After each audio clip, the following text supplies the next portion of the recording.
Olá pessoal, tudo bem? Estamos iniciando mais um Ideal Agrocast. Hoje estamos recebendo aqui o Lucas da Milkplan. Lucas, seja muito bem-vindo. Obrigado, prazer estar aqui.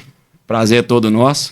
E hoje a gente vai abordar vários tópicos aqui, né? Falar de vaca boa, de manejo, de instalações, né?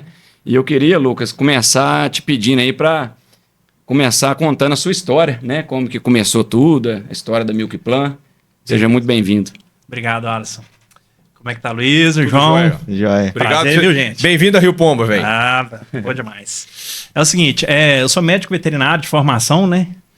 Neto de produtor rural, neto de produtor de leite, todos os dois lados, tanto o avô paterno quanto o avô materno eram produtores de leite, das épocas dos nossos avós, né? Sim. Muita vaca, pouco leite, nada de tecnologia, mas era produtor de leite, foi assim que eu comecei a gostar de vaca. Sim. E aí eu me formei na UFV, em Viçosa, na Federal, em 2011, e fui trabalhar no projeto do Sebrae do Campo. E eu dei muita sorte que quando eu me formei, eu fui para uma região muito forte no leite. Eu fui para a região de Passos, lá no sudoeste de Minas. Então Passos já era uma grande bacia leiteira. E aí quando você se forma e você não sabe absolutamente nada, às vezes você acha que você sabe alguma coisa, você chega no campo e você vê que você não sabe nada. É a hora que você se vira nos 30, é a hora que você realmente aprende, quando você vai para a lida, vai para o campo.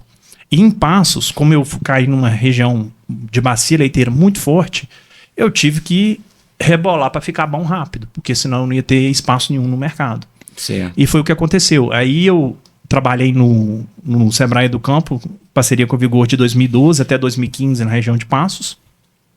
E era 600 quilômetros de Ponte Nova, né? Eu sou natural de lá. E estava querendo produzir leite também, então a gente tinha uma pequena propriedade lá, já estava ensaiando com as novilhas meio sangue lá para começar alguma coisa. E aí eu quis vir para mais perto de Ponte Nova um pouco. E aí eu assumi, continuei no Educampo, em parceria com a Vigor, eu assumi a região de Lima Duarte e Santa Rita de Bitiboca, que é onde a Vigor tem 2 outras fábricas lá. E aí eu comecei a rodar a Zona da Mata, Campo das Vertentes e uma parte do sul de Minas. É uma região que aí é uma época que eu rodava muito. Eu fiquei nesse batido de 2015 até 2018, que foi quando eu conheci vocês. Tinha parceria nossa em Né? 2016. Vocês eram fornecedores de leite da Vigor aqui em Rio Pomba. Sim. E eu atendia a propriedade SUS aqui e de mais alguns produtores aqui na região. E aí em 2018, eu vi uma oportunidade de mercado, que existia um programa do governo federal que chama Mais Leite Saudável, que era a empresa precisava desenvolver um projeto de investimento para a base da cadeia produtiva para ter acesso a um benefício tributário. E aí nós fundamos a Milkplan, eu junto com o André, meu sócio, em 2018, fundamos a Milkplan com o objetivo de atender esse programa. E aí a gente foi trabalhando, remando, crescendo no mercado. Hoje a Milkplan atende mais de 1.000 propriedades todos os meses. Nós temos parceria com, se eu não me engano, 108 agroindústrias parceiras aí, os grandes players do mercado, só um que a gente não tem essa parceria ainda. Então a gente atende Lactalis, atende Vigor, atende Piracanjuba. Então a gente tem vários parceiros aí, grandes players do mercado. Estamos em 7 estados. Hoje na Milkplan a gente atende Minas Gerais, o estado inteiro, São Paulo, Rio de Janeiro, Espírito Santo, Goiás, Paraná, e temos um projeto muito bacana também no Sertão do Sergipe, que é a pecuária de leite do Sertão, que é uma região que ano passado cresceu 22% em produção de leite. Inclusive a região do Sergipe, eu tive até com o pessoal da Alta Genética, eles falaram que a região lá já está prendendo muita vaca, né? Prendendo, né? Já estão composto, né? Na verdade, eu fui para o Sertão a primeira vez em 2022, abril de 23. Recente, velho. Recente. Nosso projeto lá tem 2 anos e meio que a gente está atuando lá. E quando eu cheguei lá, foi uma surpresa muito grande, porque eu falei assim, gente, como é que cria vaca nesse lugar aqui? Porque é um lugar que chove de maio a julho. Maio a julho você tem chuva e no resto da época do ano você não tem chuva. Então imagina você atravessar o verão, dezembro, janeiro, fevereiro sem chuva. 9 meses sem chuva. Aí o que acontece? Tudo que nasce morre. Por exemplo, então lá o pasto chega a morrer. E aí o que rebrota de novo quando chove é banco de semente que fica na terra. Então é um cenário extremamente interessante porque, além de tudo, é muito seco. Só que ser muito seco traz alguns benefícios para a produção de leite. Claro. Porque você não tem mastite ambiental, muito pouca, uma CCS basicamente controlada, você não tem problema de casco, então a vaca fica num ambiente seco e aí se tiver problema de casco, alguma pedra, alguma coisa simples de consertar. Sim. E, sobretudo, você consegue fazer a vaca dissipar calor com mais facilidade. Porque, né, a grande dificuldade de fazer vaca dissipar calor é na temperatura alta e na umidade alta, que é a zona da mata. Sim. Então, fazer a vaca dissipar calor na zona da mata é muito mais desafiador do que fazer uma vaca dissipar calor no sertão. E com isso, o que eu encontrei lá, pessoal? Encontrei lá vaca holandesa. Vacas preta e branca. Um desafio de carrapato controlado. E aí a forragem, principalmente palma forrageira. Então que é um alimento incrível, né? Que é um alimento que dá baile em qualquer zootecnista. É um negócio que faz um milagre na barriga da vaca. Impressionante. E uma silagem de milho de não muito boa qualidade, Luiz. Então uma silagem... É assim, quando eu falo não muito boa qualidade... Porque olha só, Deus é muito perfeito, né? Sim. O solo do sertão é extremamente fértil. Verdade. Então lá eles conseguem produzir silagem de milho com muito pouco adubo. Eu tô falando de plantar com um saco de adubo para 1 hectare. Tô falando disso. Tem gente que não usa isso. E lá é por tarefa, uma tarefa é 0,3 hectares. Então eles usam 20 quilos por tarefa. É normal usar 20 quilos por tarefa, é normal usar 30 quilos por tarefa. Tô falando de 2 sacos por hectare aqui.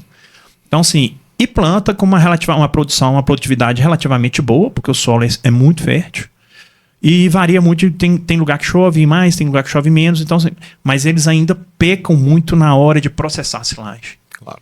Então o que eu topei lá foi com silagem com matéria seca muito baixa, silagem mal compactada, silagem mofada, silagem mal tampada. Então, sim, os erros de manejo... que eu nem posso falar grosseiro, porque a gente vê os mesmos erros aqui, né? Em qualquer lugar que você roda, você vê os mesmos erros no mesmo lugar o ano inteiro, mas que é um potencial, uma oportunidade muito grande. Mas, por outro lado, o que me chamou a atenção, diante da dificuldade de produzir comida e de ter que estocar água para o gado beber ao longo do ano, eles precisam estocar água de chuva. Porque quando eles furam a água no subsolo, ou é extremamente profundo, na verdade é extremamente profundo, porque lá tem uma laje de pedra muito rasa, às vezes você cava 50 centímetros, você topa com a laje de pedra. E aí você precisa perfurar ela, atravessar ela e fazer um poço artesiano, um poço profundo. E você acha água salobra. Aquela água salobra, a vaca só vai beber no último do último caso. Certo. Então, assim, não é uma água adequada para dessedentar os animais. Né, então, eles precisam juntar água. Então fazem as cisternas, as propriedades fazem as barragens. Também como tem a laje de pedra, qualquer lugar que você cava, você consegue fazer uma barragem sem colocar uma geomembrana embaixo. A água não desce, a água fica represada ali. E é assim que é a pecuária de leite no sertão. E diante dessa dificuldade de produzir comida e água, o que eles entenderam? E que, na minha opinião, é o que está fazendo o sertão destacar com a produção de leite. Eles entenderam que só valia ter vaca boa, cara. Não vale, não tem espaço para ter vaca mais ou menos aqui. E aí eles viram que a vaca holandesa se adaptava bem lá. Por quê? O que é uma das grandes dificuldades da vaca holandesa? Fazer ela dissipar calor. Você colocou ela no sertão lá e você deu um banhozinho lá, meu filho, sua vaca já está ruminando e você não está acreditando. E outra coisa, o desafio de carrapato é muito menor do que na nossa região, da zona da mata, onde é quente e úmido. Então, assim, grandes desafios aqui não são tão grandes desafios para lá. E aí eles começaram a levar as vacas preta e branca lá, e agora tem chegado lá, e aí, na minha opinião, o gado mais adaptado para a realidade do sertão, o girolando moderno. De alta performance. O girolando de alta performance. Então, vacas meio-sangue e animais 3/4 provenientes dessa geração de meio-sangue que está chegando lá, de altíssima performance, que tem se dado muito bem na pecuária de leite do sertão. Eu vou falar com você, assim, a tradição nossa aqui da região, o pessoal fala muito que a região nossa vende muita vaca para Bahia. E a vida inteira a gente vê um gado mais girolando, indo para a região do Nordeste. Agora, com essas mudanças de tecnologia, de instalações, o que a gente está vendo? O pessoal está usando mais o holandês aqui, fazendo um gado 3/4, e essa venda de gado 3/4 já é uma realidade para a região da Bahia, né? Do Nordeste. Com certeza. É porque, assim, o que eu vejo? O gado 3/4, em teoria, né? Hoje a gente não vê isso muito, que a FIV evoluiu demais a meio-sangue, né? Sim. Mas o gado em 3/4, em teoria, ele ganha persistência de lactação. Então, um gado que tem uma lactação mais persistente, a curva de lactação dele é mais constante. Sim. E o que é o perfil de produtor no sertão? Um perfil de produtor de pouca vaca. Porque as propriedades são pequenas. Então eles produzem aquele tantinho de comida ali e eu posso ter 10 vacas, eu tenho 10 vacas, 10 canzil, vou tirar 200 litros de leite. Então hoje a média de produtividade das nossas propriedades que nós atendemos lá é 20 litros. Gente, a gente pensar em 20 litros hoje a nível de Brasil é uma boa média. Excelente. E no Nordeste? Uma boa média, porque loucura. a média de produtividade que as propriedades que a Milk Plan atende hoje é 15. Capaz de não dar 15. 14,7, 14,8. De quantas propriedades? Mais de 1.000. No início, Contando as do sertão. e no início do trabalho da Milk Plan, essa média era de quanto? O Alisson, o que a gente tem visto?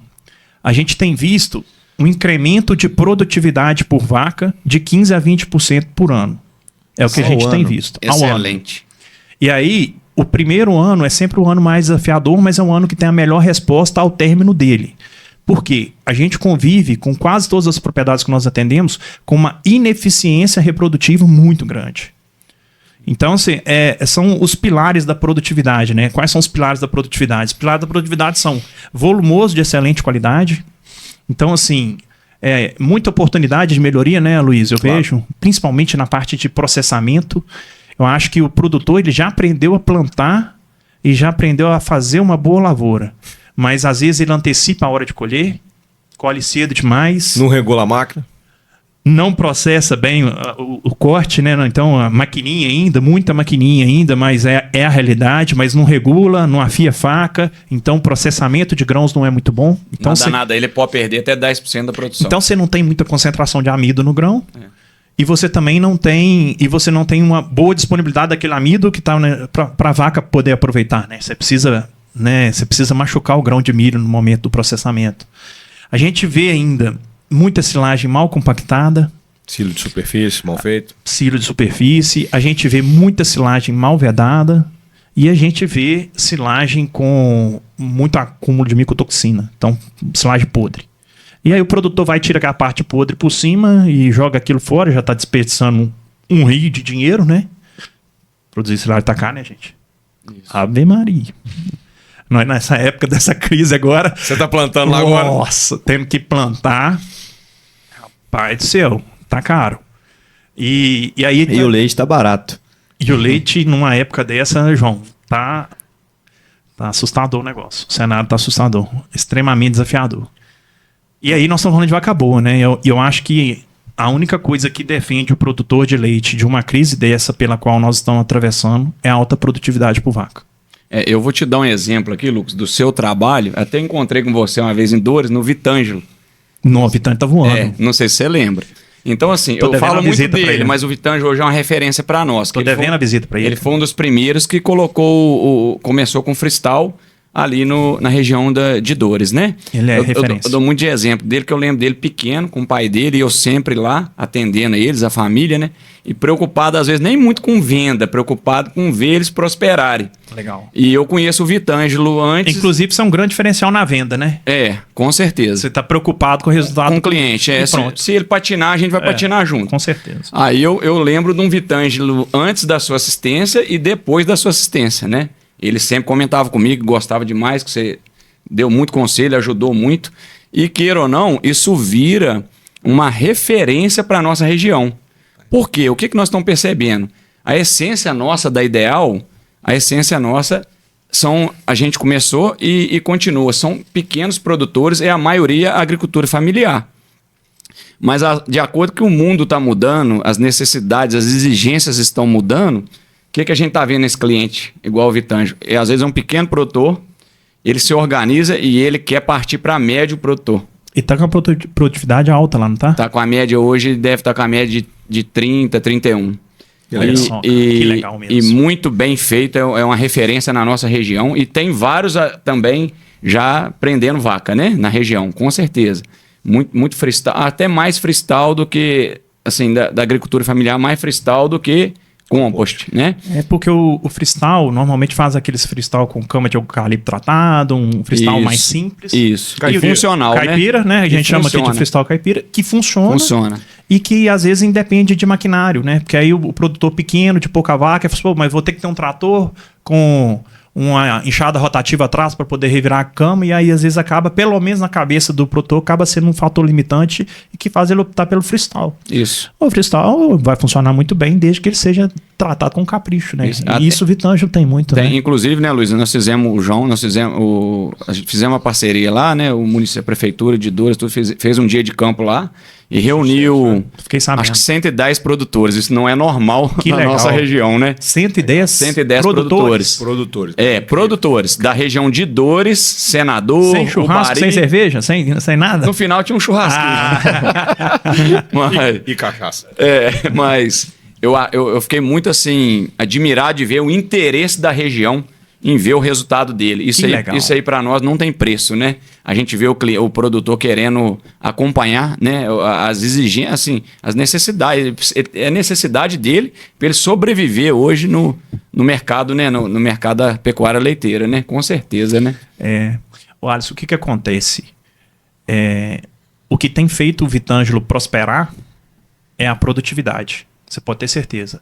É prosperar e resistir, né? Porque agora o nosso momento não é muito de prosperar, não é de resistir. Você estava até concluindo sobre o que salva o produtor no momento de baixa do leite. É a produtividade por vaca. Sim. E aí, os pilares da produtividade por vaca, eles passam primeiro por um volumoso de excelente qualidade, né, Luiz?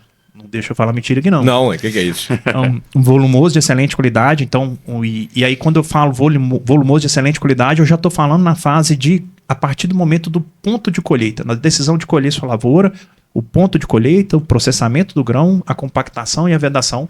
Você vai definir se vai fazer um alimento extremamente bom ou um alimento não tão bom.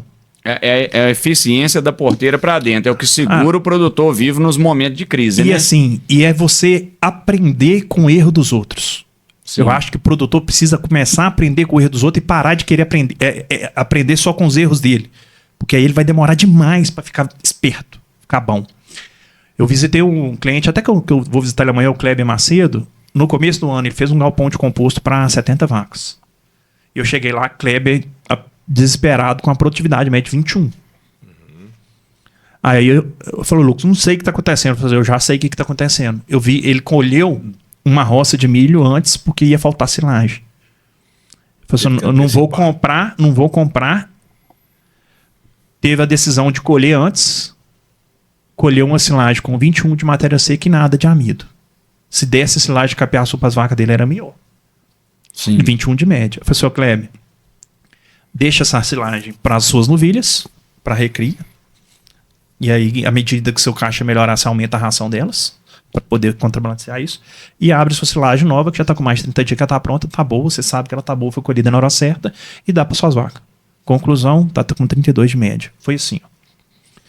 Por quê? Quando você dá um volumoso de excelente qualidade para suas vacas, não é só economizar a ração. Às vezes, né, antigamente, falava, porque quando você faz um volumoso bom, você está economizando ração. Não é isso. A vaca é um animal ruminante, cara. Você está potencializando a produção dela. Se você coloca um volumoso de excelente qualidade na barriga dela, você está entregando saúde de rumen. Se você está entregando saúde de rumen, você está entregando saúde de vaca. Se você tem vaca sadia, você vai ter produtividade alta. E reprodução. E reprodução boa. E é uma coisa puxa a outra. Com certeza, né? Anda junto, né? Então você precisa ter, aí João, respondendo a pergunta, volumoso de qualidade. E aí você tá, a partir do volumoso de qualidade, o que você precisa? Você precisa ter uma ferramenta boa de converter a comida em leite no tanque. Porque o que paga a conta de fazenda de leite é leite no tanque. Quem acha que o que paga a conta de fazenda de leite é vender vaca, tá enganado, cara. Não é. Nunca foi nem vai ser. Inclusive, ó, do jargão lá, que você gosta, se você quer quebrar uma fazenda de leite, meu filho, vende suas vacas cabeceira. Começa a deixar o produtor entrar no seu curral aí para poder vender vaca para cabeceira. É receita para quebrar mesmo. Esse vai quebrar. Então, e aí você tem volumoso de qualidade, vaca boa. Então nós não podemos mais dar espaço para vaca mais ou menos. Não estou nem falando das ruins, não. Isso. Não tem. E aí, uma das grandes ferramentas de melhoramento genético da fazenda, que eu vejo o produtor aplicando pouco, Luiz, é selecionar a vaca, cara. Eliminar a vaca ruim do rebanho. Selecionar a vaca. Você precisa conhecer a produção das suas vacas, os defeitos da sua vaca e ir selecionando seu plantel. Mais importante do que você ter escala é você ter eficiência. As fazendas grandes, João, elas continuam crescendo. Hoje se fala no Brasil aí em mais de 10 projetos que estão indo para 100 mil litros de leite por dia.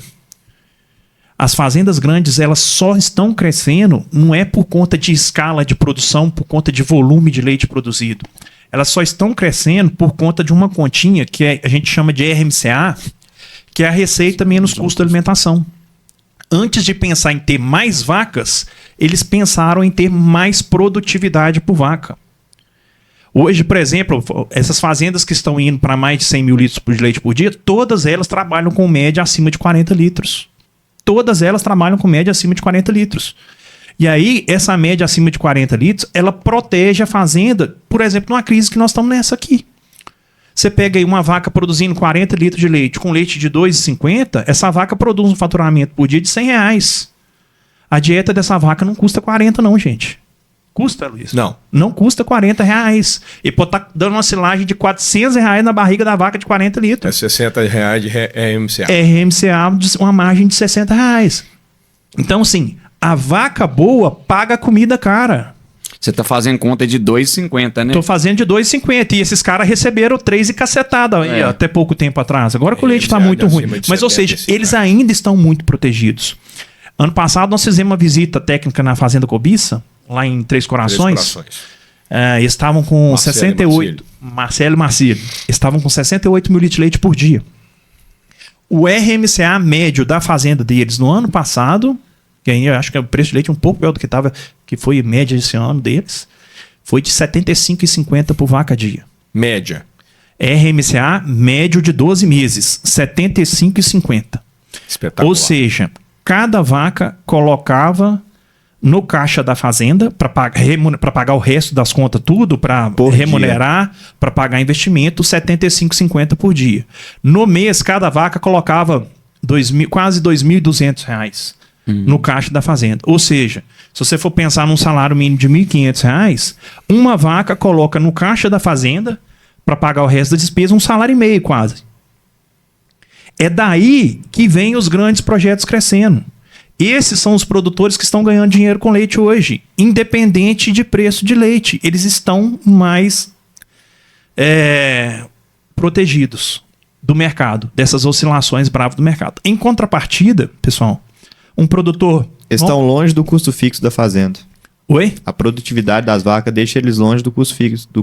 Na verdade, aí o que acontece? O que a gente tem que pensar? Que o custo de alimentação é um custo que acompanha a produção. Só que ele acompanha a produção só na parte de concentrado. Se minha vaca está dando 40 de média, essa vaca minha vai comer seus 15 quilos de concentrado aí. E a silagem de milho que ela vai comer é a mesma da vaca que está dando 25. Inclusive, acho que ela vai comer um pouquinho menos, né? De silagem, que vai aumentar o concentrado. Então assim, mas assim... O lote de recém-parida come menos.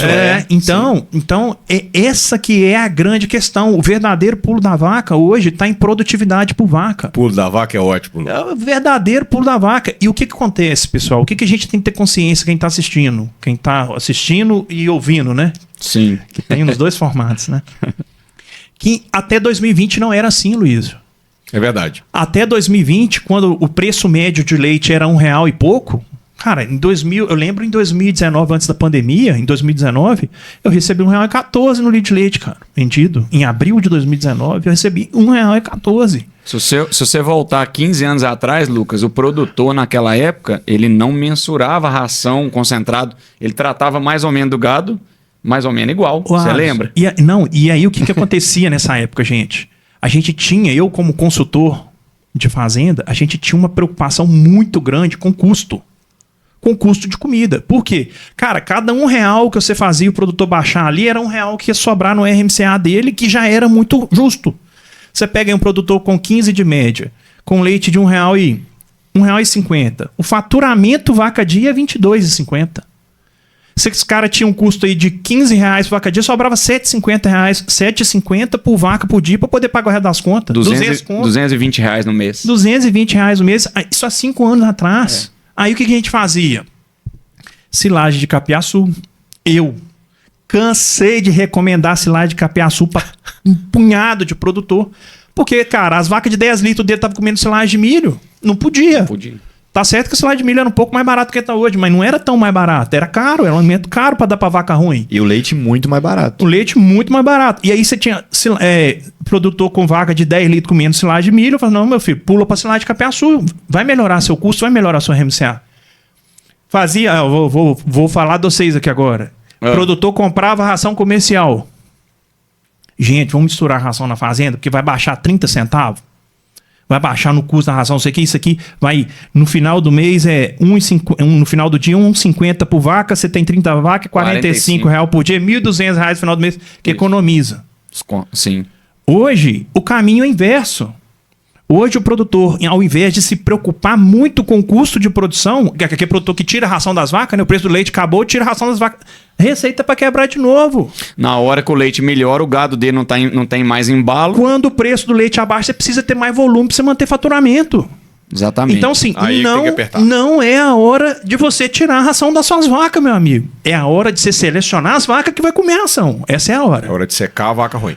Às vezes vai pegar um corte bom em dezembro agora, filho, vaca que não presta, trem, mamiteira, problema de caça, vaca gorda, vaca seca e vazia, com problema de reprodução, não sei o que, ó. Tchau. Faz virar a caixa. Se der pra colocar coisa boa no lugar, ótimo. Já faz a troca aí, já. É a eficiência da porteira para dentro. Aumentar É o que eu falo. A faturamento. gente tem que lutar para ajudar o produtor a ganhar dinheiro. O representante, o vendedor, o técnico, hoje ele tem que ter essa consciência. Vai lá para ajudar o produtor. Eu falo sempre isso com os produtores da região. Os 4 pilares principais para mim são, isso tá da porteira para dentro: genética, Isso aí. nutrição, conforto e manejo. Pronto. Se o cara seguir esses 4 pilares, com certeza, né, vai dar tudo certo. Com certeza. Aí, na parte da nutrição, eu já falo de produção de volumoso. Por quê? A nutrição com um volumoso bom, a nutrição é muito fácil, né, Luiz? Fica muito mais fácil. Cara. Fazer uma dieta boa. E aí, olha como o mercado mudou. Hoje, tem muito produtor que ele precisa partir para o concentrado comercial para reduzir processo na operação dele. Ele precisa reduzir o processo na operação dele. Porque qual que é o maior gargalo hoje da pecuária de leite, cara, no Brasil? Disparado. Qual é? O maior gargalo, aquele que está tirando todo mundo da atividade, e não é o preço do leite. Mão de obra. Mão de obra. Mão de obra. Então, assim, vai ficar quem otimizar processo dentro da fazenda. E misturar concentrado, mexer com grão hidratado, não sei o que. Isso aqui é um baita processo que hoje a gente consegue diluir o custo a mais de comprar um concentrado comercial na produtividade e temos muito mais eficiência. Eu brinco que dentro do agronegócio não existe desemprego estrutural. Eles falam que mecanização gera desemprego estrutural. A mecanização que nós estamos vendo é que ela está salvando as fazendas. Exatamente, João. Porque já não tem desemprego estrutural, é você tirar o emprego que você está lá para trocar por robô. Você está trocando o robô por nada. Você está trocando o robô porque você não acha gente. Exatamente. A mecanização e a automação na pecuária de leite é uma necessidade. E assim, e qual que é o outro grande desafio? É tudo extremamente caro. Cara, você vai... E no cenário pós-pandemia ficou mais caro ainda. Hoje uma ordenha de 6 conjuntos aí, ela deve estar uns 60, 70 mil reais, sem contenção, sem nada. Um trator? Então um trator que em 2019, eu comprei um trator de uns 55 cavalos da União de em 2019, ele custou 88 mil reais. Eu acho que se for comprar hoje, ele tá 200 e cacetada. Se você for vender ele, você não perde dinheiro, não. Ganha. 200 e cacetada. Então, sim. Então, mecanizar ficou extremamente caro. E aí, quando vem uma crise dessa, e a crise não é só no leite, né, pessoal? Então, não, é geral. Então, nós temos uma crise, eu acho que hoje, o produtor que não está urrando é o produtor do café. Né? Tirando o produtor do café, nós estamos atravessando uma crise sem precedentes, porque tem uma crise de crédito também. O acesso ao crédito rural está muito difícil. Nós quase não tivemos plano safra. Na verdade, o plano safra que eles anunciam é um plano safra que não existe, né? É um plano safra que não existe porque você vai no banco ou tem o dinheiro, ou não tem o dinheiro, ou as garantias que você precisa arrumar para não ter dinheiro, produtor nenhum dá conta. Então eu tô vendo, eu olhei um custeio para pegar, para poder cobrir agora essa parte de plantar que tá caro. E a propaganda ficou bonita, viu? Eu vi o vídeo, eu quase emocionei. Mas dá para emocionar. Mas a vontade de chorar minha é só de raiva. Mas o que eu vejo é, eles estão pedindo garantia de alienação da propriedade para pegar um custeio. Quem que vai alienar a propriedade no banco para poder pegar um custeio de 100 mil reais? Quem que vai fazer um negócio desse? Aí você vai para investimento, os bancos não querem mexer. Porque a burocracia, ela não é que dobrou, não. Quadriplicou. E é pra falar, eu tô ajudando você que não quer. Eu tô oferecendo o crédito, mas é num condicionamento que não tem condição. A burocracia tá terrível para conseguir. Então, isso tem dificultado demais o acesso ao crédito do produtor e acaba colocando o produtor com a corda no pescoço também. Porque, gente... Sem contar os riscos, né, que o produtor corre todo dia, né? Ô, Alisson, e assim, produtor, de via de regra, ele tem uma dificuldade de fazer todo aquele investimento, toda aquela riqueza, aquele patrimônio que tem empatado na fazenda, virar caixa. Então, assim... Principalmente os produtores da Zona da Mata aqui, que eu vejo Câmara das Vertentes, porque é muito capital empatado para pouco leite produzido. Você perde fácil para Selic. Bom, mas não tem nada que ganha da Selic, né, João? De não, 15, né? De 15,2 não tem nada. Às vezes só ideal aí vender ração. Né? Quem dera, hein?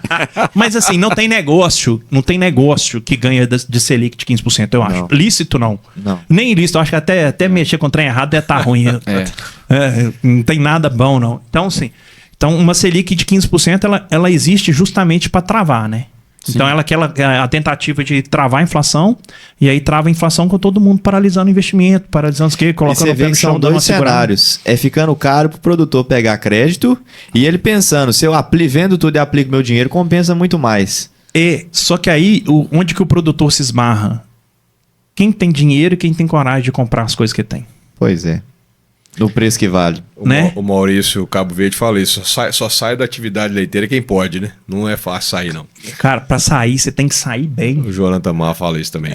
Você tinha falado, meu amigo, dos pilares. Vamos lá. Vamos voltar nisso, né? Produtor produzir um volumoso de excelente qualidade. Não dá pra tolerar o médio. E é nessa ordem. Excelente. Esse é o primeiro pilar. A comida vem antes da vaca. Isso aí. O segundo é a vaca. A vaca, que é uma máquina de converter a silagem e a ração em leite. Isso aí. O terceiro é eficiência reprodutiva. Se tem 2 pilares, cai, né? Tá faltando um. É uma mesa, né? Uma mesa de 4 pés. O terceiro pé da mesa é eficiência reprodutiva. Excelente. O que a gente vê hoje é muita ineficiência reprodutiva. O que tem de propriedade no Brasil, trabalhando com touro solto no meio de vaca e achando que a reprodução está em dia, meu amigo, não é brincadeira, não. O que tem de colegas veterinários fazendo reprodução com um aparelho de ultrassom na mão, enfiando mão no bunda de vaca, com touro solto no meio de vaca, achando que está fazendo reprodução de vaca, não é brincadeira, não. Então tem que falar que é verdade. Então, sim, muita ineficiência reprodutiva, taxa de serviço baixa, as vacas, concepção baixa em função de comida ruim também, em função de nutrição inadequada, em função de sanidade ruim. E o quarto pilar, para ficar claro agora, para não cair a mesa, é a ambiência. Legal. Conforto térmico, bem-estar animal. Nós precisamos aprender que a vaca é um maratonista com metabolismo extremamente acelerado e nós precisamos resfriar a vaca. No momento que a gente entrega um conforto de ambiente, a gente consegue resfriar a vaca, você está fazendo a vaca gastar menos energia para fazer o papel de resfriamento próprio dela, né? Animais homeotérmicos. E você está fazendo o animal destinar mais energia para a produção de comida e comer mais. No momento que o animal come mais e vai converter mais para a produção de leite, que ele é especializado para aquilo, você tem aí um ganho da noite para o dia, que é onde a gente não pode deixar de falar de instalações. Então, assim, hoje, vaca de leite, ela precisa ser confinada. É um animal que precisa de conforto. Tem vezes que eu faço palestra disso, tem produtor lá que dá vontade de voar na minha garganta. Eu falo assim, cara, eu gostaria de falar que dava para fazer diferente. Não dá para produzir leite com baixa produtividade mais. E não dá para trabalhar com baixa produtividade sem um ambiente de conforto para suas vacas. Não dá. E às vezes o produtor, até eu falo agricultura familiar, né, que é a essência nossa da região aqui também.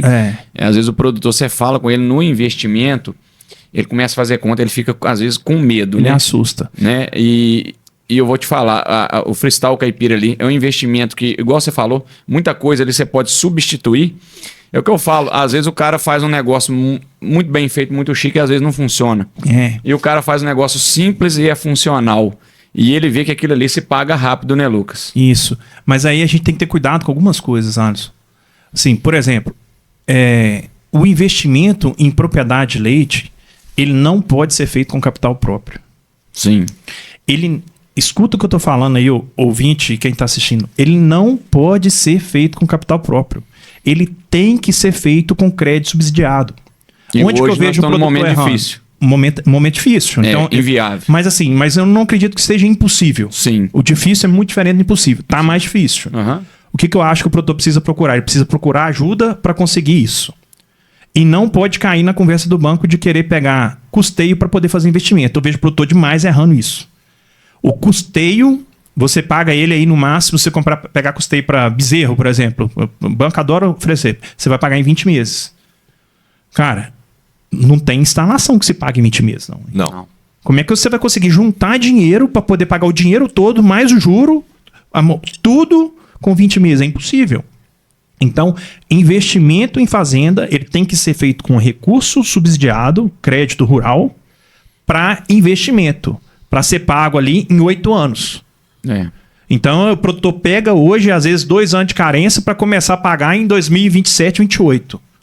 Então, assim, esse é o cenário do investimento, porque até lá ele já conseguiu fazer a instalação dele virar faturamento, virar a caixa e ele ter condição de arcar com o compromisso que ele fez. Se você fizer um custeio para 20 meses para uma instalação dessa, e você Tá pegar morto. um desafio pesado igual nós estamos pegando aí com essa Selic alta... Ele não vai conseguir, Alisson. Então, assim, produtor de leite, mexer com dinheiro, regra, ele pode comprar parcelado, porque o negócio dele pinga todo mês. Então, comprar parcelado e de preferência com o juro mais baixo que ele conseguir, é uma boa estratégia de compra, por exemplo, de equipamento.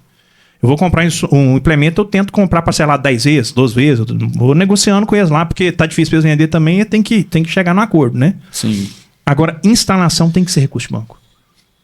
A menos que o produtor tenha outro negócio que ele consegue tirar dinheiro de fora para poder bancar. Porque se não for esse o caso, se for para poder bancar com a produtividade, com o aumento da produtividade, com o ganho da escala, com as melhoras que um ambiente adequado entrega, ele precisa de pagar o negócio no longo prazo. Uma análise interessante. Então, assim, e isso, Luiz, é um negócio que eu vejo produtor demais errando. E por que ele erra? Porque no momento que ele resolve fazer, ele vai no banco. O próprio gerente do banco fala com ele, ô bobo, não pega investimento, não, que investimento é difícil, tem que juntar nota de tudo, não sei o quê, tem que fazer projeto, não sei o que, não sei o que. Pega o custeio aqui que eu arrumo pra você, semana que vem tá na sua conta. Daí 1 ano e meio você tá lascado. Aí o cara vai lá e pega, cara. Porque ele foi mal Porque é mais orientado. Ele foi mal orientado. Então, assim, nesse ponto, o produtor precisa prestar atenção nisso. Ele precisa prestar atenção na forma como ele vai adquirir o recurso para poder fazer. Ah, e o dinheiro próprio. Se você tem o dinheiro, ou parte do dinheiro, pega seu dinheiro, aplica na Selic de 15%, um tesouro direto, em qualquer coisa lá que vai remunerar um CDI mais alguma coisa, aplica, deixa seu dinheirinho rendendo lá. Se num futuro der alguma merda, você tem seu dinheiro. Você tem o dinheiro lá, aquele dinheiro lá é o seu sono da noite. É aquele que vai garantir sua noite de sono, que vai garantir que você está resguardado em alguma coisa. O que eu vejo fazer? O produtor decide fazer um investimento, Alisson, um freestyle caipira. Ele tem parte do dinheiro. Ele vai começar a obra, ele sabe que ele não tem o dinheiro todo e não quer entrar no banco, quer usar recurso próprio, porque produtor, via de regra, tem aversão a banco. Fala de pegar dinheiro no banco, produtor é rupia.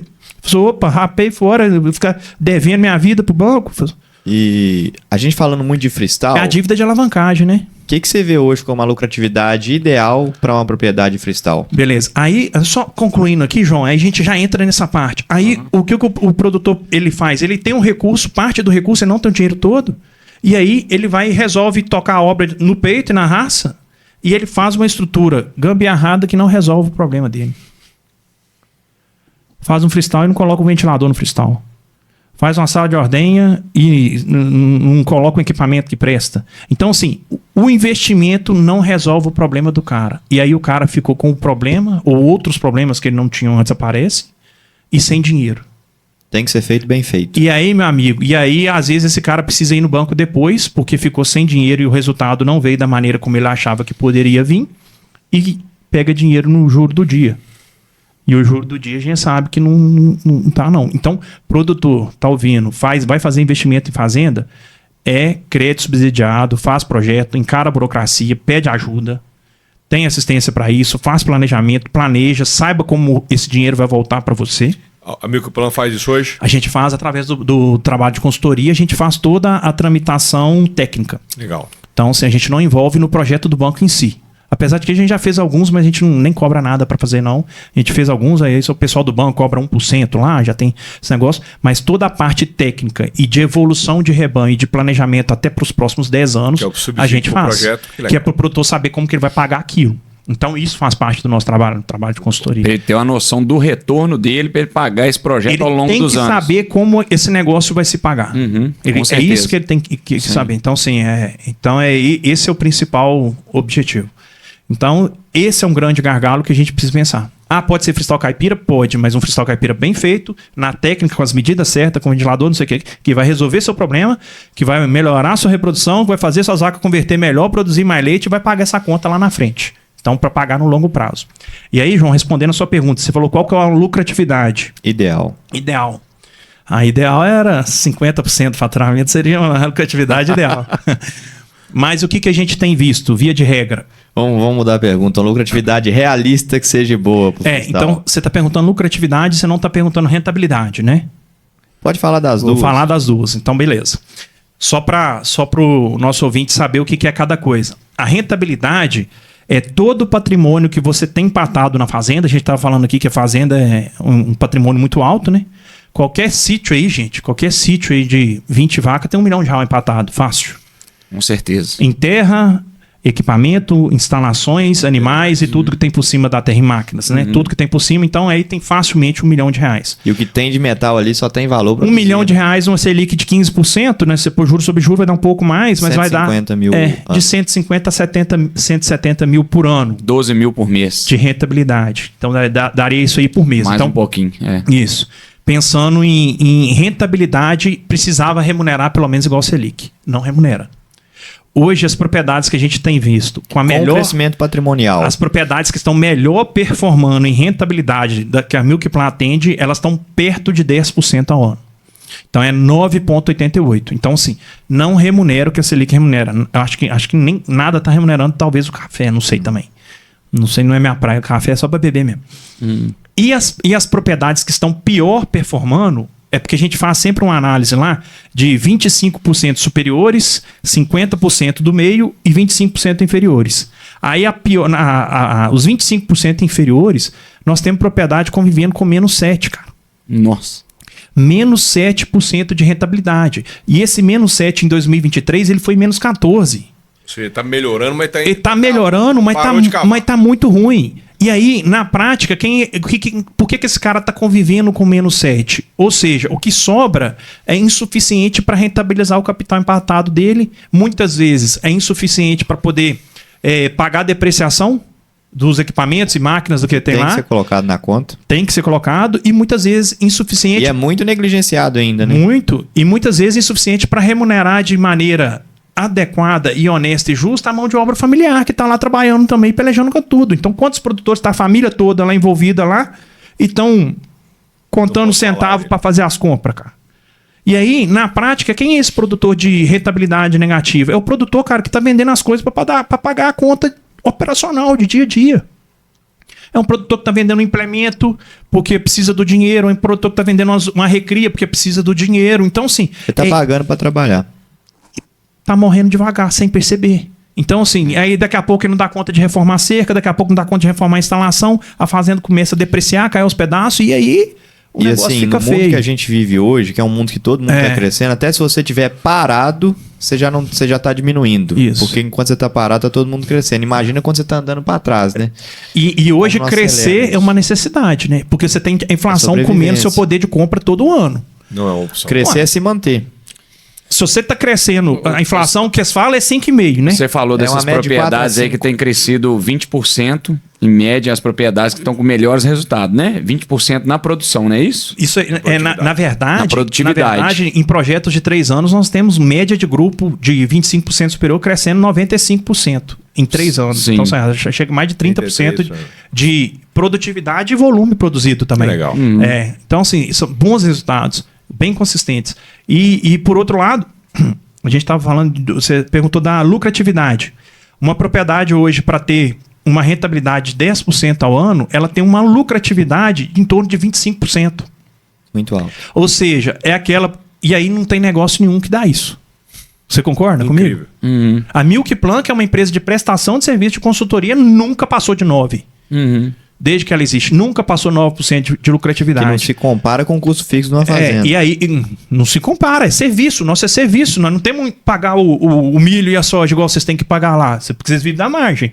A lucratividade vem da margem. Tem que pagar o milho e a soja, depois tem que pagar toda a operação, logística, tudo, para ver o que vai sobrar lá no final. A nossa nunca passou de 9%. E não é porque nós somos incompetentes, é porque o custo do Brasil é muito alto. Com certeza. Sim. Então, assim, o custo do Brasil é muito alto. Então, eu 9% vejo é o sonho de lucratividade de muitas empresas.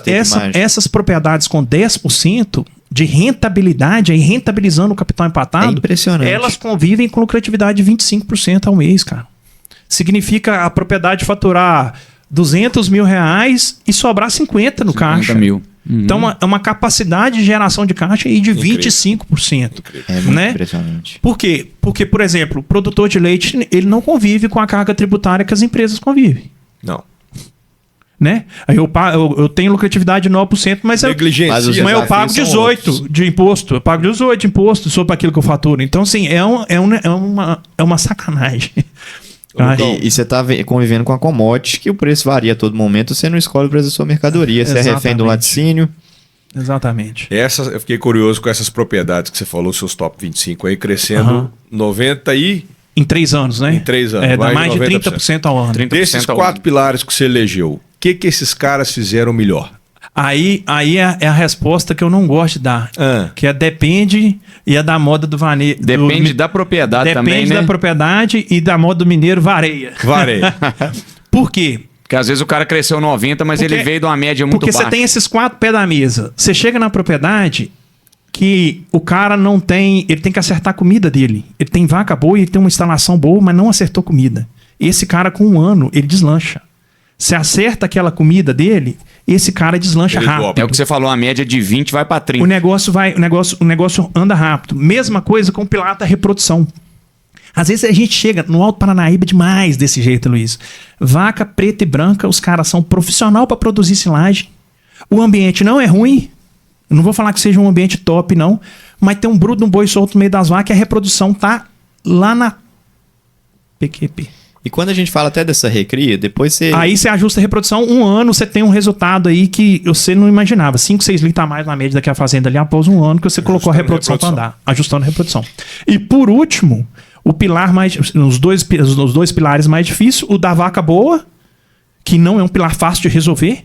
Porque, cara, Entra em outros vários o pilares. produtor, para melhorar a genética dele da noite pro dia, o cara tem que ser extremamente agressivo e corajoso. Porque ele tem que vender tudo e comprar tudo de novo.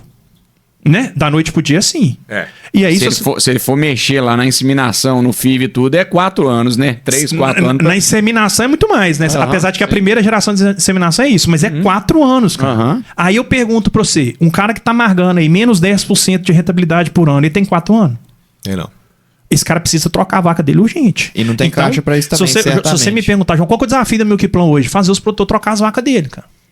Porque aí, por último, você acertou volumoso, eu tô com vaca boa e eficiência reprodutiva. Qual que é meu último pilar que eu preciso trabalhar para chegar na produtividade alta? Ambiente. Aí o ambiente é outro grande desafio, mas depois que esse aqui já tá arrumado.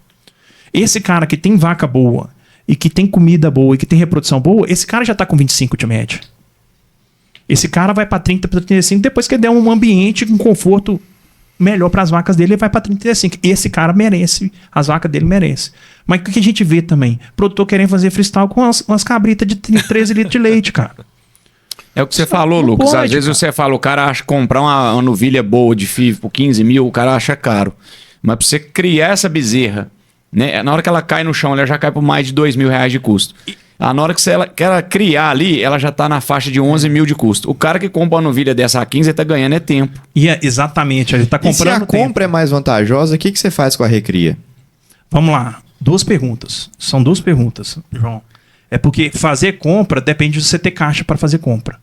Né? Ninguém compra parcelada só no leilão, né? Mas no leilão você paga mais caro também, mas compra parcelado. Né? Beleza. Mas é uma boa maneira de fazer aquisição de Sim, animais, via sim. leilão, na minha opinião. Dependendo da Pra oportunidade, produto. Ué, você é. paga parcelado?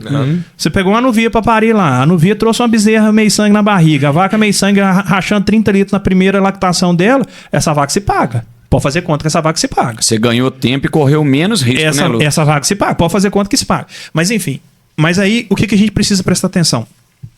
Que a vaca boa, se a gente precisa pensar na relação de troca. Por isso que eu falo que o produtor tem que ficar especialista em selecionar a vaca. Um dos melhores produtores de leite que eu conheço, eles bateram 40 de média lá em Passo agora, com gado meio sangue no composto. 40 de média. Eu nunca tinha visto um gado No meio sangue Girolando, girolando, eu nunca vi, não. Muito rápido. Meio sangue 3/4. Eu nunca tinha visto. Eles bateram 40 de média. É o Kleber com o César e com o Flávio. São os carneiros lá em Passo. conheço. Muita gente conhece. Conhece eles, né? Conheço. Então, ele é o cara que mais sabe descartar vaca que eu conheço. Qual o critério? Cara, no começo é as vacas com defeito, né? Qualquer um sabe descartar. Mas ele chegou num patamar de descartar a vaca, que a vaca dele ele vendia a preço de vaca boa pros outros, mas era o descarte dele. Essa vaca me deu trabalho para emprenhar nessa cria. Ano que vem, quando ela estiver enchendo pra parir, eu ó nela. E esse cara é muito bom em descartar vaca. Então, assim, o produtor tem que entender que a melhor ferramenta, a que retorna da noite pro dia, é a seleção genética. Ele precisa selecionar. E ele tem que entender que uma relação de troca de 3 vacas, descarte, que você vendeu no corte para matar, que não serve para nada para ninguém, pra você colocar uma top no lugar, às vezes com uma fêmea na barriga, porque para nascer aqui daqui um dia tá valendo 5 mil, é um bom negócio.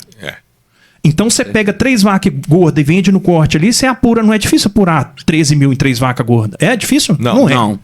E aí a gente precisa prestar atenção nas janeiras de troca, nas oportunidades de mercado. E aí você pega com 13 mil reais, hoje você compra uma meio sangue com uma meio sangue na barriga. Com certeza. A gente tem as de 15? Tem de 17, mas tem de 10 também, e de 13 eu acho que você compra. Eu vejo o pessoal anunciar aí, é 13,5, meio sangue com meio sangue na barriga. Eu falo, Às vezes esse preço oscila um pouquinho de acordo com o mercado do leite, É. né? Que às vezes a hora que o leite cai um Mas é uma pouquinho... média boa. A hora que o leite cai um pouquinho de preço, às vezes o cara fala assim, eu não vou comprar agora. Às vezes é a hora dele comprar. exatamente. Né? E aí, João, aí respondendo a sua pergunta, mas por que eu devo fazer recria? Você deve fazer recria se sua genética for boa. Porque você está recriando um animal de valor agregado alto. O problema é fazer recria de cabrita. Filho de cabrita. Por quê? gambá. Fazer recria é extremamente caro. Aí você tá fazendo recria, a bezerra é de inseminação, mas a mãe deu 10 litros de leite, cara. A mãe ainda não passa de 10 litros de leite. Cara, não recria esse animal. Esse animal não serve pra você. E vai te custar Fica caro. a filha de uma 3/4, filha de uma meio sangue de 35, 40 litros de leite. Vai te custar igual. O custo é o mesmo. E aí, aí eu falo assim, ô Lucas, quando recriar? Aí eu vou lá, uma coisa que a Poliana Rota fala muito, a professora lá Da de Viçosa, da UFV. Pessoal, só vale a pena recriar aquilo que você vai dar conta de recriar bem recriado. Se você vai conseguir recriar um animal girolando para parir com 28 meses e de genética boa, recria. Se você vai conseguir recriar bem um animal holandês para parir com peso de vaca aos 24 até 26 meses, recria, sendo uma procedência boa. Do contrário, meu amigo, não recria. Não recria porque vai ficar muito caro. Na hora que você coloca na ponta da caneta o custo que ficou, o tempo, mais uma lactação de atraso desse animal aí, um custo de oportunidade de uma lactação, Era você vai melhor ver comprar. que era melhor você não ter recriado nenhuma, dado colostro e passado para frente, para quem faz bem feito, e não ter recriado. Ou então, realmente fazer o beef on dare lá, que é usar o gado de corte nas vacas de leite e fazer um rebanho aí mestiço de corte aí para negócio. Você tem esse perfil de cliente? Cara, Faz beef on isso tava no Brasil não tinha, né? Não. Até pouco tempo Não atrás tinha reprodução para isso, mas não tinha reprodução para isso. Mas hoje o que a gente vê, reposição as dele. propriedades que estão estabilizadas e que não querem crescer por algum motivo, grande maioria mão de obra, elas têm partido para uma parte de gado de corte. Nelore. Nelore. Interessante. Nelore. Nos Estados Unidos é demais, né? Angus. Demais Angus, né? É o que mudou o negócio lá da pecuária de leite. E dos lá Estados o Unidos. corte é extremamente valorizado, né? Então isso mudou o negócio lá. Agora, o que eu vejo erro? Beef on dare é a parte chique e bem tocada, né? Vamos falar desse jeito. O que eu vejo erro? Vaca de leite, bezerro de corte. Isso acontece muito na ponta do triângulo. Solta um bruto de um boi Nelore no meio da vacada. E aí, na teoria, o que você deveria fazer para você crescer e continuar prosperando? Você precisa pegar o animal mestiço, né, de corte, você precisa pegar aquele animal e transformar ele em caixa para você colocar outro no lugar. Para você continuar crescendo e pro seu negócio, ou para fazer reposição, por exemplo. Sim. Aí o que eu vejo? Os machos, eles vendem para poder pagar a conta de desembolso, Conta de ração. Você já pega o bezerro para receber conta? Já? Já.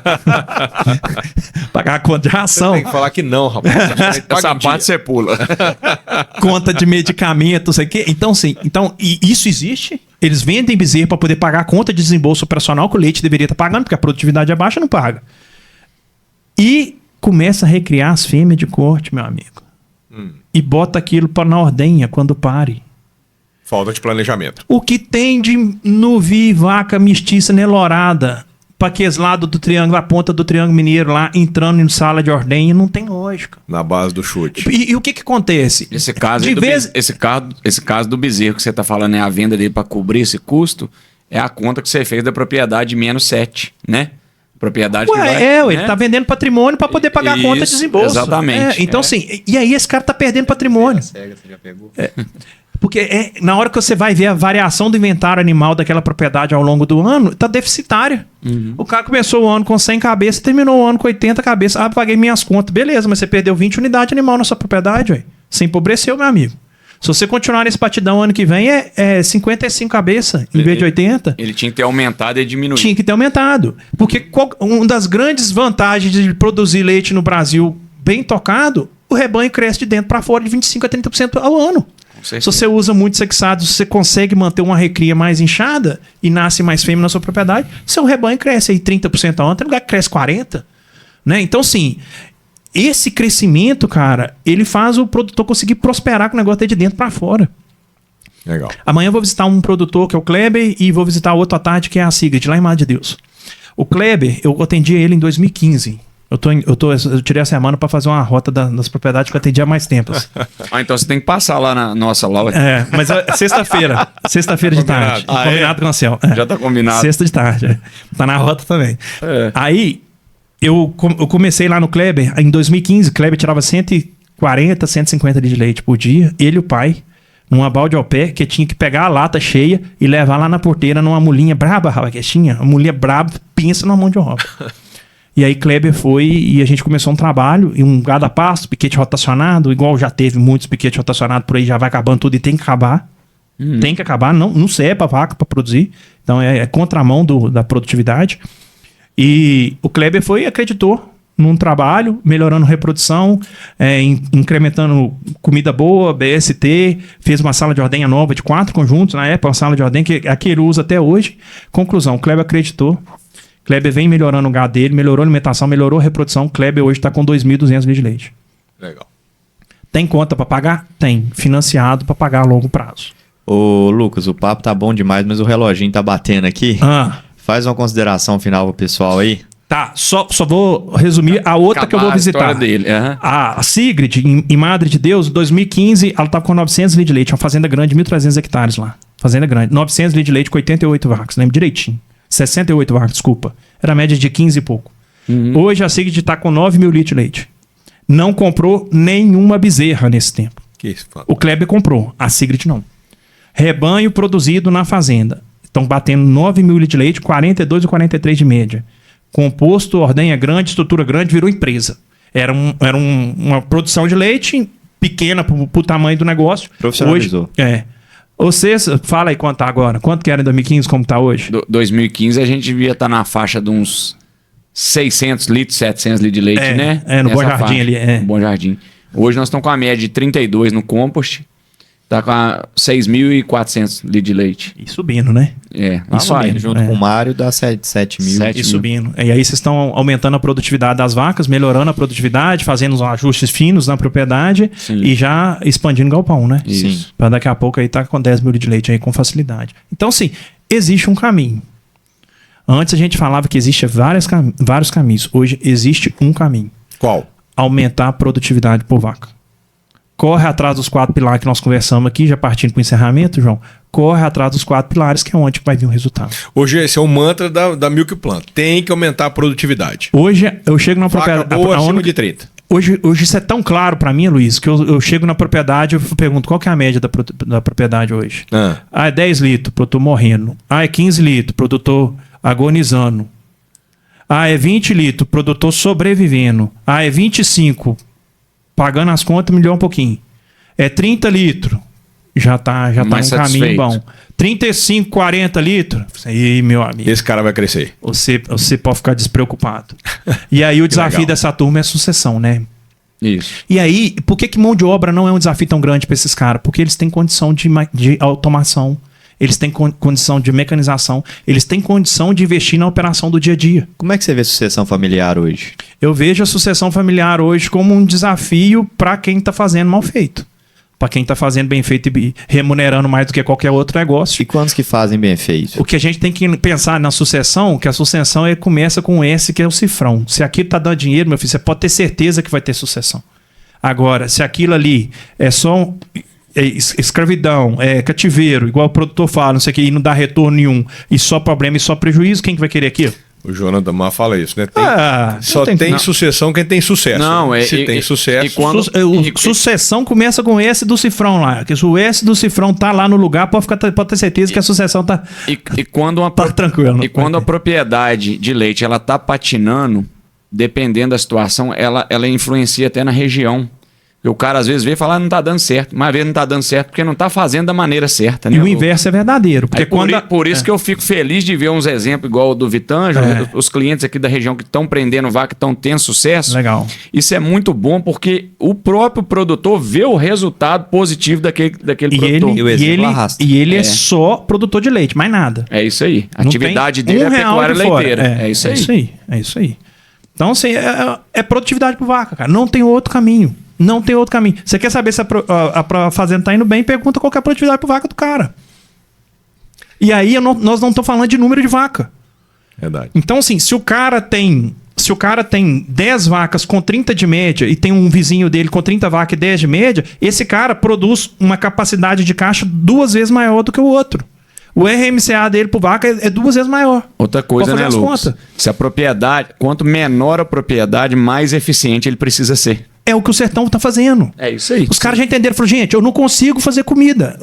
Uma dificuldade de fazer comida e botar água na barriga das vacas. Eu preciso ter vaca boa. Eu não posso me dar o luxo de ter uma vaca mais ou menos. É isso aí. E aí, Legal. isso Nossa, tem seria revolucionado. Isso tá fazendo o sertão crescer 22% ano passado. 22%, cara. Fantástico. E por que o preço do leite tá despencando? Obviamente tem esse leite importado rebentando tudo. E o governo batendo não ajuda recorde a nisso? cada mês. O governo quer importar leite? O governo não preocupa em valorizar? só quer controlar a inflação. Então, leite é produto de inflação, então é aí que esbarra o problema. Mas aí como é que nós vamos controlar a inflação? Nós vamos cortar gasto interno ou nós vamos importar leite? Nós vamos importar leite. Pois é. João, eu vou começar a falar que eu vou ficar até amanhã só xingando. Então, acho melhor nós nem entrar nesse assunto, porque é triste, né, cara? A gente não tem incentivo nenhum. Mas onde que eu vejo? Pessoal, diante da dificuldade, você precisa aumentar a produtividade. A propriedade que não cresce aí 5, 10% ao ano, ela está empobrecendo todo ano. Ela tem que ter consciência disso. O poder de compra dela está sendo consumido todo ano. Vai ser comprado pelo vizinho. Não sei porque o vizinho não vai ter coragem de comprar também, não. Eu não sei se vai ter coragem, não. Então, eu acho que já foi o tempo que eu via terra valorizando tanto. Porque hoje, pessoa com dinheiro e coragem para poder investir em terra, esse cara tem que estar muito decidido ou muito doido. Né? Então a gente tem que pensar se está tendo essa valorização toda também. O que nós temos que fazer, no meu ponto de vista, é fazer todo o patrimônio empatado virar caixa. Na ideal, nós acreditamos muito no negócio. Acho que nós somos otimistas por opção. Nós acreditamos, concordo com você. A produtividade dita se o cara vai estar no negócio ou não. Você, como produtor de leite, você defende os teus clientes, mas você dá o exemplo na tua fazenda, o que acho que é fundamental para o negócio, para você ter propriedade para dizer o que precisa ser feito na fazenda. Exatamente, Luiz. Na verdade, uma das coisas que me transformou como consultor foi virar produtor. Né? Porque você, como consultor, você está de um lado. Eu, como produtor, tô do outro também. Então, você está sentindo a dor dos dois lados. Então, hoje eu sou consultor, sou produtor e tenho empresa de consultoria. Então, assim, tá doendo para todo lado. Então, dor não falta. Mas o remédio é o mesmo. O remédio é aumentar a produtividade por vaca. Aumenta a produtividade por vaca, seu negócio vai melhorar e não existe outro caminho. Aí me perguntaram, o pessoal da AgroSes me perguntou numa entrevista o que eu acho que o produtor tinha que pensar antes de fazer um galpão de compost. Ou de freestyle, antes de fechar as vacas. Falou, primeiro, ele tem que pensar se ele tem a comida boa, ele tem que pensar se ele tem a vaca boa, se ele tem eficiência reprodutiva e, por último, ele tem que pensar se ele vai querer continuar produzindo leite por mais tempo. É isso aí. Eu fui num cliente hoje. Você tem quem vai continuar o negócio dele, você tem sucessão, não sei o quê. Porque se esses quatro respostas foram sim, esse cara precisa fechar a vaca, independente se é líquido de 15%, independente se tá fácil ou difícil arrumar crédito rural, pede ajuda, corra atrás, não sei o quê, porque esse cara aí tem que fazer isso pra ontem. Eu fui num cliente hoje aqui, até que em Silverane, eu cheguei lá e tem umas novilhas de FIV meio sangue muito boas, e ele tá inseminando com o holandês. Aí eu já, na hora que eu vi ele inseminando com o holandês, ele falou, vem cá pra você ver minhas bezerras. Na hora que eu vi, eu falei, ele vai querer prender vaca. A cabeça dele já ia fazer o freestyle. Pronto, Legal. certinho. É o que você tá falando, melhorar o gado Certinho. e ter estrutura de comida. Comida vem antes, né? Com certeza. Volumoso primeiro, vaca segundo, eficiência reprodutiva junto com as vacas, né? Não pode andar separado. Sim. E a eficiência reprodutiva mesmo, né? Taxa de serviço acima de 50%, pelo menos uma concepção pelo menos acima de 30%, 35%, pelo menos. E aí, por último, instalação. Sim. Bom, meu amigo, nós temos que te agradecer. Você fez um esforço danado para estar aqui com a gente. E aí faço qualquer hora que precisar, vocês podem me chamar. Como é que o nosso cliente da Ideal, como é que o nosso ouvinte encontra a Milk Plan? Tem que fazer o merchan nosso. Faz né? o merchan. Bom, pessoal, então no Instagram, MilkPlanBR. Então procura lá MilkPlanBR no Instagram. No YouTube é o Pulo da Vaca, né? Então nós temos um canal no YouTube que é o Pulo da Vaca. Eu gravo conteúdo pra caramba. Sempre que dá, a gente tá gravando e postando. E através do Instagram consegue fazer contato com a nossa empresa lá, com o comercial da nossa empresa. E estamos à disposição aí de qualquer produtor que tem interesse em continuar e prosperar no negócio, aumentando a produtividade. É o que a gente tem feito hoje. Obrigado, meu amigo, pela presença mais uma vez. Parabéns pelo trabalho, cara. A gente acompanha de longe, algumas de perto, né? Admiramos muito o teu jogo de cintura no negócio aí. Obrigado mesmo. Haja jogo de cintura, né? Ô, Lucas, muito obrigado. Tá em nome da Ideal aí, agradecer você, a Milk Plan aí, né? Por essa caminhada aí nossa aí de longa data, né? E de coração mesmo, obrigado pela presença aí. Tá esclarecendo algumas dúvidas aí nossas e dos produtores, né? Bom demais. As ordens. Vai, João. Show. Então é isso aí, espero que quem está assistindo tenha gostado da conversa, foi uma conversa muito boa, eu gostei demais, agradeço de novo a sua presença, sei que você tem uma rotina agarrada, não é fácil estar aqui. Não, dá o jeito, sempre precisar, vocês estão à disposição. Mas show de bola, então obrigado aí pra quem assistiu. Um abraço pro Anselmo, né? Anselmo não tá aqui hoje. É isso aí. Um abraço pro Anselmo Mas aí. tá assistindo. Parceirão. Valeu.